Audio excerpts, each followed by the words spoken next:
What if I told you that most of what you believe about yourself isn't true? Those thoughts that feel so real. I always fail. People don't respect me. They're not facts. They're stories your mind has been telling you for years. Your brain isn't always your ally. Sometimes it's your biggest liar. It distorts memories, amplifies fears, and hides opportunities right in front of you. But there is a way to catch it in the act to finally see the truth behind all the noise. If you've ever felt stuck, small, or not enough, this might be the most important minute you'll spend today. A philosopher once questioned the self. They sat in silence, listening inward, not to the world, but to the mind within. They watched thoughts arise and vanish, felt emotions swell and dissolve, traced the edges of identity like smoke, and discovered something unsettling: the self. That thing we all assume we are could not be grasped. Not as one thing, not as anything fixed, just a current, always changing. But if it changes, what remains? Most people never notice. They identify with thoughts, moods, and names. I am this, I am that. But thoughts contradict, moods reverse, and names are only labels worn like costumes. Look closer and you'll see it. You are not the thought. You are the one watching it. Science now confirms the mystery.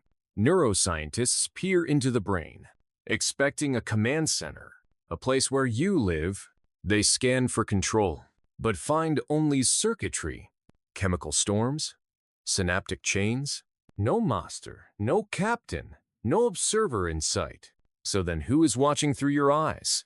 Who hears the voice in your mind? If not you, the truth is staggering. What we call self may be just a flicker on a screen, a projection, not a presence. When thoughts arise, we say we think. When emotions come, we say we feel. But thoughts appear uninvited. Emotions swell before we summon them, and still we claim control. In 1983, Benjamin Libet ran an experiment. He asked people to move their hands at will and measured the brain's activity. What he found stunned the world. The brain had already decided to move before the person became aware of choosing. Your awareness lags behind your action. So who then is the decider? This raises a haunting possibility. Free will, our most cherished belief, may be an illusion, a story told after the fact, and yet there is hope, because awareness is still here, not as a controller, but as a witness. Zen masters say, the river flows, but there is no boatman. The wind moves, but there is no pusher. Life happens, but who is living it? Observe, and you'll begin to see. See quietly. Let a thought come. Don't judge it. Just watch. See it arise. See it fade. See that you are not it. This is the beginning of something ancient and powerful. The observer is not your mind, not your personality, not even your name. It is the clear space behind all things.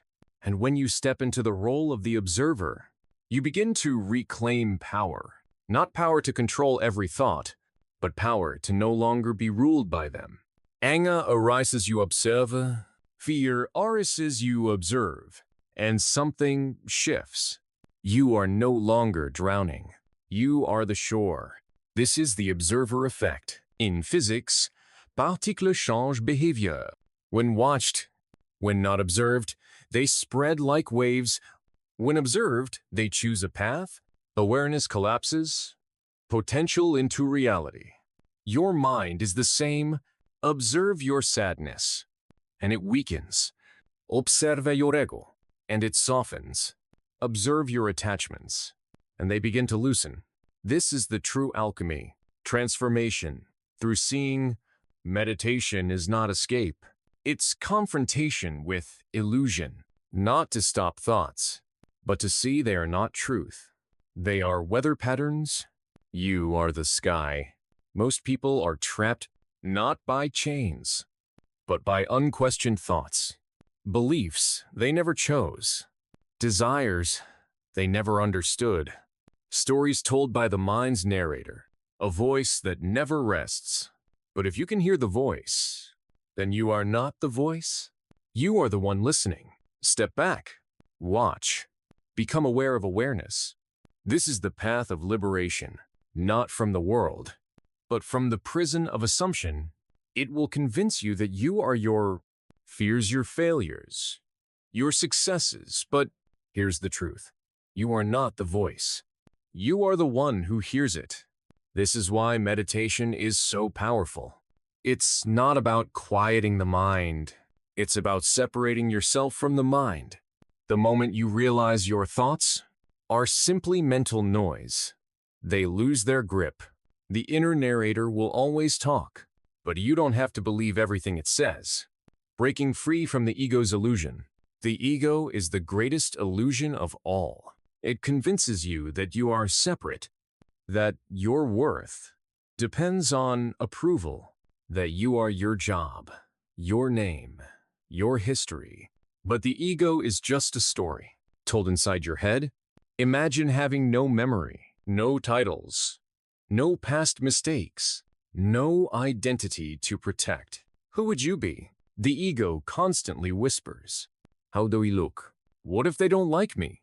What happens if I fail?" But the moment you observe these thoughts, you begin to see the ego for what it is. Just more noise on the screen. And when you see the illusion, it loses its power. Try this. The next time you feel hurt, ask who is hurting. The next time you seek praise, ask who needs it.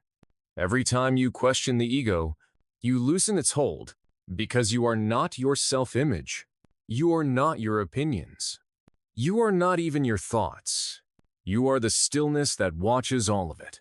The energy of attention where focus goes, reality follows. What you focus on expands.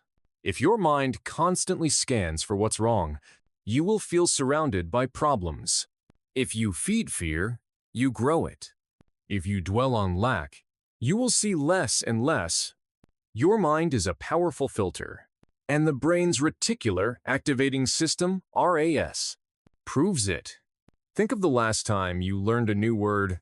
Suddenly, you heard it everywhere. Or when you thought of buying a car, and that model appeared on every street. This is not coincidence. It's the RAS in action, highlighting what your mind believes matters. Now apply this to your sense of self.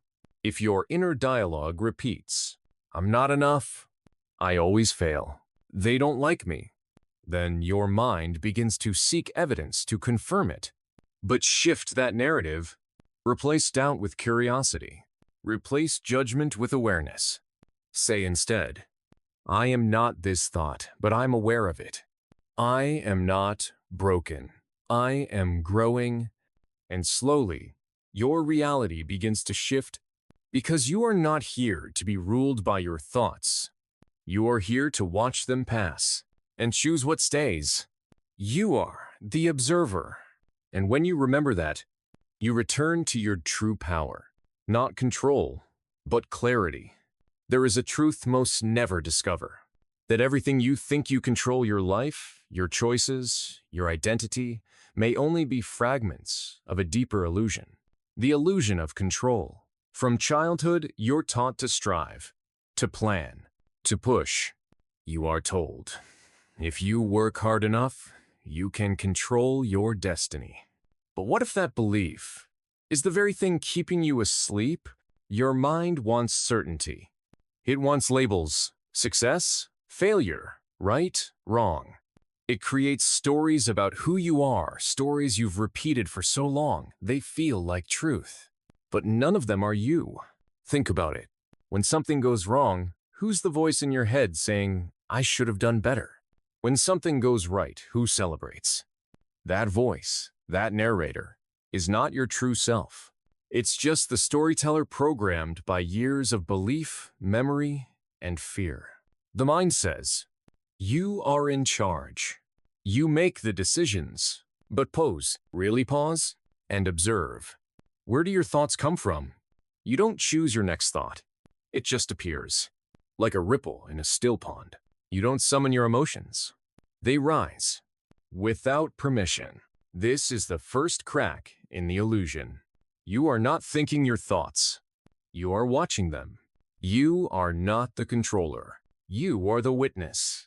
When you understand this deeply, not just intellectually, your relationship with yourself begins to change.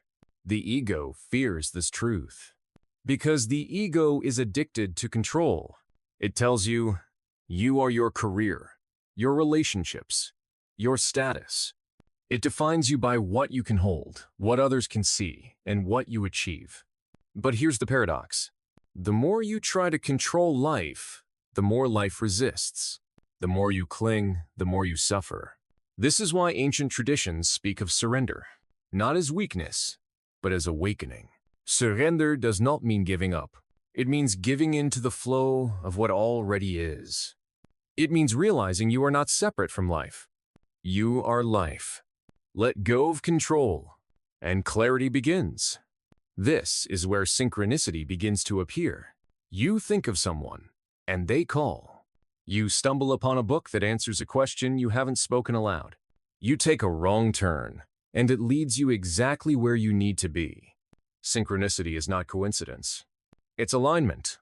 When your inner world stops fighting reality, reality stops resisting you. Your energy shifts, and reality shifts with it. The universe is not something happening to you. It is happening through you. You are not a separate observer standing outside of life. You are the very space in which life unfolds. Let's go deeper. Who are you without memory? Without your name, your job, your past? What remains? If you strip away every label, mother, son, artist, student, what is left? A presence, an awareness, a silent watcher behind the eyes. That is your true self. Not the roles you play, but the one who sees them all. The one who is never changed by pain or praise. The one who was there before your first thought, and will remain after your last. The self beyond self. You catch glimpses of this in stillness, in deep meditation, in the moment before sleep, or in awe, when time stops, and for just one breath, you become the now. This is not philosophy. It is direct experience. You can't reach it by thinking. You must feel it. Close your eyes. Listen. Feel the breath rising and falling. Notice the thoughts, like leaves on a stream floating by. Now ask, who is watching? Not answering, just watching. That silent presence, that's you. And once you experience it, you can never go back. The illusion of control begins to dissolve. The need to force, to prove, to chase, fades. You start to see clearly. Life was never in your control. It was only waiting for you to let go. The storm doesn't calm because you run from it. It calms when you stop trying to hold it back. Surrender is not the end. It is the beginning of truth. The death of illusion is the birth of freedom. So next time your mind says, you must fix this, change that, become someone better, pause it, breathe, and ask, who is speaking and who is listening? You may find, for the first time, that you are not who you think you are. You are the awareness behind every thought, the silence beneath every sound, the stillness underneath every storm. You are not in the universe. The universe is in you. If this opened your eyes, don't let the lies of your mind keep running the show. Start noticing those thoughts, challenge them, and choose the ones that serve you. And if you want more tools to break free from mental traps and see life with clarity, hit that subscribe button and turn on the bell so you never miss a breakthrough moment. Share this video with someone who needs to hear the truth, and together, let's rewrite the story your mind has been telling you. Your transformation starts now.